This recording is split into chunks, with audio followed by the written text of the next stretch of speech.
Chapter 8. We passed a few sad hours until 11 o'clock, when the trial was to commence. My father and the rest of the family being obliged to attend as witnesses, I accompanied them to the court.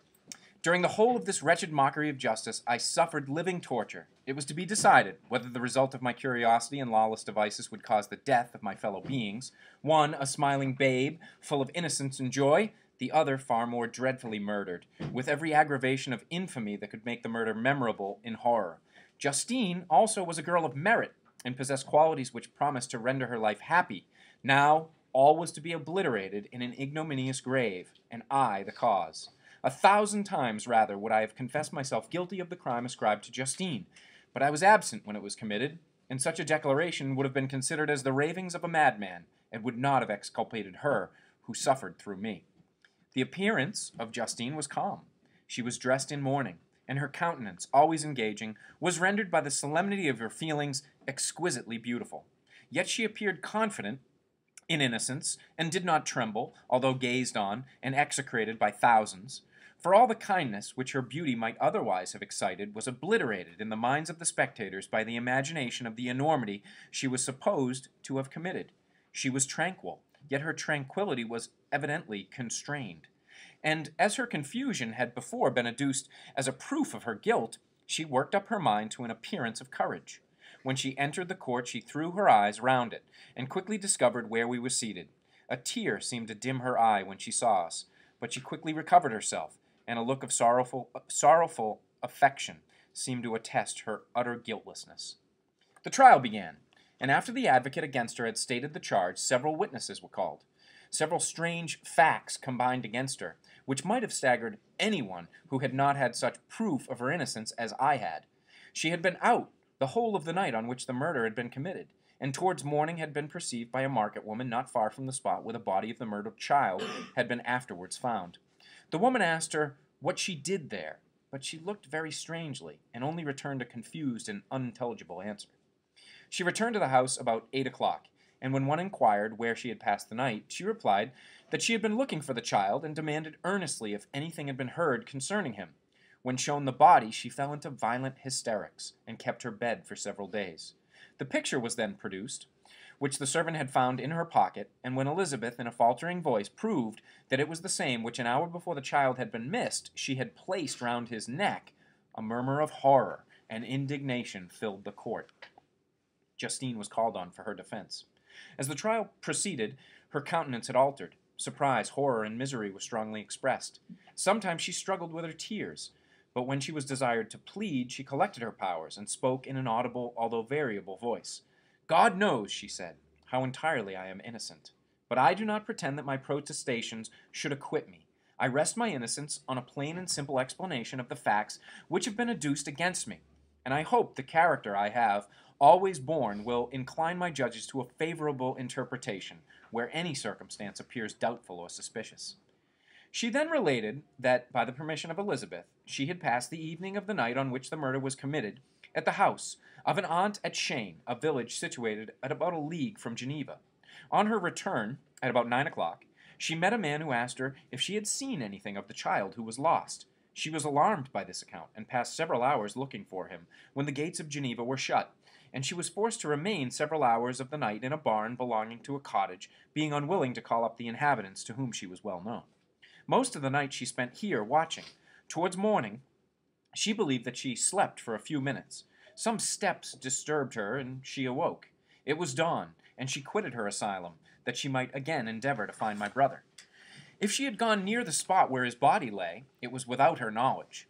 That she had been bewildered when questioned by the market woman was not surprising, since she had passed a sleepless night, and the fate of poor William was yet uncertain.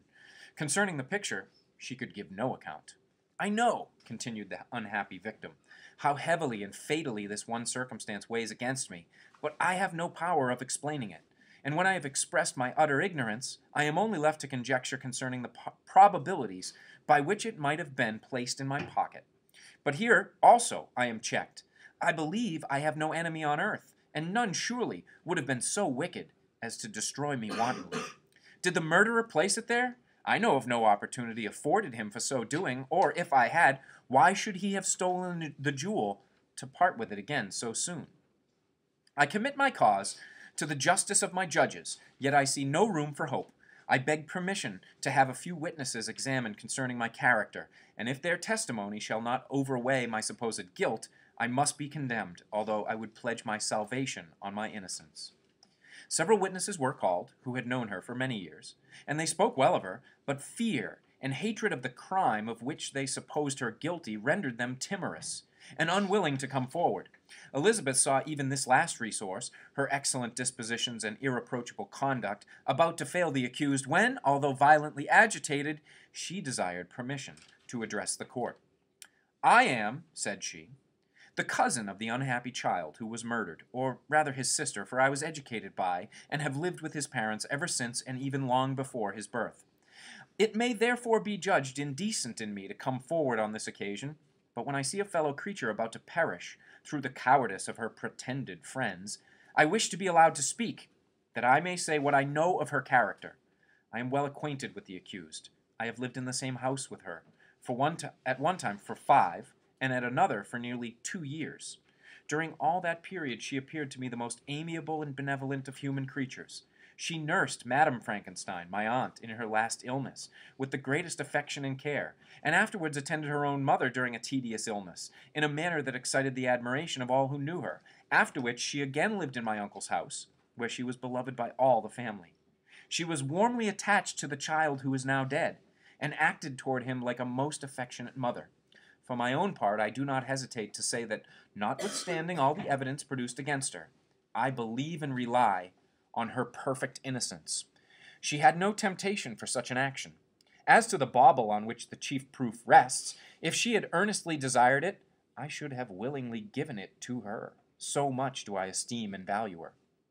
A murmur of approbation followed Elizabeth's simple and powerful appeal, but it was excited by her generous interference and not in favor of poor Justine, on whom the public indignation was turned with renewed violence, charging her with the blackest ingratitude. She herself wept as Elizabeth spoke, but she did not answer. My own agitation and anguish was extreme during the whole trial. I believed in her innocence. I knew it. Could the demon who had, I did not for a minute doubt, murdered my brother, also, in his hellish sport, have betrayed the innocent to death and ignominy? I could not sustain the horror of my situation. And when I perceived that the popular voice and the countenances of the judges had already condemned my unhappy victim, I rushed out of the court in agony. The tortures of the accused did not equal mine. She was sustained by innocence, but the fangs of remorse tore my bosom and would not forego their hold. I passed a night of unmingled wretchedness. In the morning I went to the court. My lips and throat were parched. I dared not ask the fatal question, but I was known, and the officer guessed the cause of my visit. The ballots had been thrown. They were all black, and Justine was condemned. I cannot pretend to describe what I then felt. I had before experienced sensations of horror, and I have endeavored to bestow upon them adequate expressions, but words cannot convey an idea of the heart-sickening despair that I then endured. The person to whom I addressed myself added that Justine had already confessed her guilt. That evidence, he observed, was hardly required in so glaring a case, but I'm glad of it. And indeed, none of our judges like to condemn a criminal upon circumstantial evidence, be it ever so decisive. This was strange and unexpected intelligence. What could it mean? Had my eyes deceived me? And was I really as mad as the whole world would believe me to be if I disclosed the object of my suspicions? I hastened to return home, and Elizabeth eagerly demanded the result. "My cousin," replied I, "it is decided as you may have expected. All judges had rather that 10 innocent should suffer than 1 guilty should escape. But she has confessed." This was a dire blow to poor Elizabeth, who had relied with firmness upon Justine's innocence. "Alas," said she, "how shall I ever again believe in human goodness? Justine, whom I loved and esteemed as my sister, how could she put on those smiles of innocence only to betray? Her mild eyes seemed incapable of any severity or guile, and yet she's committed a murder?" Soon after, we heard that the poor victim had expressed a desire to see my cousin. My father wished her not to go, but said that he left it to her own judgment and feelings to decide. "Yes," said Elizabeth, "I will go, although she is guilty, and you, Victor, shall accompany me. I cannot go alone." The idea of this visit was torture to me, yet I could not refuse. We entered the gloomy prison chamber and beheld Justine sitting on some straw at the farther end. Her hands were manacled, and her head rested on her knees. She rose on seeing us enter, and when we were left alone with her, she threw herself at the feet of Elizabeth, weeping bitterly. My cousin wept also. "Oh, Justine," said she, "why did you rob me of my last consolation? I relied on your innocence, and although I was then very wretched, I was not so miserable as I am now. And do you believe that I am so very, very wicked? Do you also join with my enemies to crush me, to condemn me as a murderer?" Her voice was suffocated with sobs. "Rise, my poor girl," said Elizabeth. "Why do you kneel if you're innocent? I'm not one of your enemies. I believed you guiltless, notwithstanding every evidence, until I heard that you had yourself declared your guilt. That report, you say, is false. And be assured, dear Justine, that nothing can shake my confidence in you for a moment but your own confession." I did confess, but I confessed a lie. I confessed that I might obtain absolution. But now that falsehood lies heavier at my heart than all my other sins, the God of heaven forgive me. Ever since I was condemned, my confessor has besieged me. He threatened and menaced until I almost began to think that I was the monster that he said I was. He threatened excommunication and hellfire in my last moments if I continued obdurate. Dear lady, I had none to support me. All looked on me as a wretch, doomed to ignominy and perdition. What could I do? In an evil hour, I subscribed to a lie, and now only am I truly miserable. She paused, weeping, and then continued. I thought with horror, my sweet lady, that you should believe your Justine, whom your blessed aunt had so highly honored and whom you loved, was a creature capable of a crime which none but the devil himself could have perpetrated. Dear William, dearest, blessed child, I shall soon see you again in heaven, when we shall all be happy, and that consoles me, going as I am to suffer ignominy and death. Oh, Justine, forgive me for having for one moment distrusted you. Why did you confess? But do not mourn, dear girl. Do not fear. I will prove you're innocent.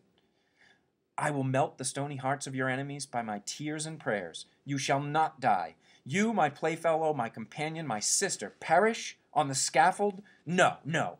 I never could survive so horrible a misfortune. Justine shook her head mournfully. I do not fear to die, she said. That pang is past. God raises my weakness and gives me courage to endure the worst. I leave a sad and bitter world, and if you remember me and think of me as of one unjustly condemned, I am resigned to the fate awaiting me. Learn from me, dear lady, to submit in patience to the will of heaven. During this conversation, I had retired to the corner of the prison room where I could conceal the horrid anguish that possessed me. Despair! Who dared talk of that? The poor victim, who on the morrow was to pass the awful boundary between life and death, felt not, as I did, such deep and bitter agony. I gnashed my teeth and ground them together, uttering a groan that came from my inmost soul. Justine started. When she saw who it was, she approached me and said, Dear sir, you are very kind to visit me. You, I hope, do not believe that I am guilty. I could not answer. No, Justine, said Elizabeth. He is more convinced of your innocence than I was, for even when he heard that you had confessed, he did not credit it. I truly thank him. In these last moments, I feel the sincerest gratitude towards those who think of me with kindness. How sweet is the affection of others to such a wretch as I am. It removes more than half my misfortune, and I feel as if I could die in peace, now that my innocence is acknowledged by you, dear lady, and your cousin. Thus the poor sufferer tried to comfort others and herself. She indeed gained the resignation she desired. But I, the true murderer, felt the never-dying worm alive in my bosom, which allowed of no hope or consolation. Elizabeth also wept and was unhappy, but hers also was the misery of innocence, which, 15 seconds, like a cloud that passes over the fair moon, for a while hides but cannot tarnish its brightness. Anguish and despair had penetrated into the core of my heart. I bore a hell within me, which nothing could extinguish.